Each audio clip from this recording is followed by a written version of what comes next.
হ্যাঁ বাবু, অনেক বেলা হয়ে গেল, খাবে না এখন? সকালের খাবার কয়টা বাজে দেখো। ভাত খাবে না? আজকে ভাত খাবো না, সকালে পাস্তা খাবো। কেন? ও, ইচ্ছা হলো। টিভিতে দেখে পাস্তা, এখন পাস্তা খেতে ইচ্ছা করছে তাই না? কি পাস্তা? White sauce?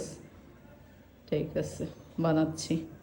তার পরীক্ষা শেষ হয়েছে, এখন আমাকে অনেক বড় একটা লিস্ট ধরে দিয়েছে, আমাকে এই দিন এটা বানিয়ে দিতে হবে, ওই দিন ওইটা, মানে বিরিয়ানি, ফ্রাইড রাইস তাকে বানিয়ে দিতে হবে। তো এখনো বানানো হয় নাই, দেখি সামনে বানাবো।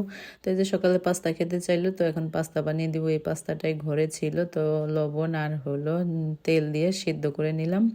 ওটাকে বলে প্রজাপতি পাস্তা আর কি। তো তারপরে হলো একটা প্যানে হলো বাটার দিয়ে দিলাম, বাটারের মধ্যে তারপরে দিয়ে দিলাম হলো পরিমাণ মতো ময়দা, দিয়ে বেশ কিছুক্ষণ ভেজে নেবো আর কি, ময়দা আর হলো বাটার। তো বাটারটা বেশ কিছুক্ষণ ভাজার পরে এখানে দিয়ে দিলাম হলো লিকুইড দুধ। দুধটা ভালো করে ময়দার সাথে মিশিয়ে নিব, যেন ওই যে দলা দলা যেন না থাকে, সুন্দর করে মিশিয়ে নিতে হবে। তো অনেকখানি দুধ দিয়েছি, প্রায় হাফ কেজির মতো আর কি। তো তারপরে হলো এটার মধ্যে একটু লবণ, তারপরে গোলমরিচের গুঁড়া আর একটু চিনি দিব, মিষ্টি হলে বেশ ভালো লাগে।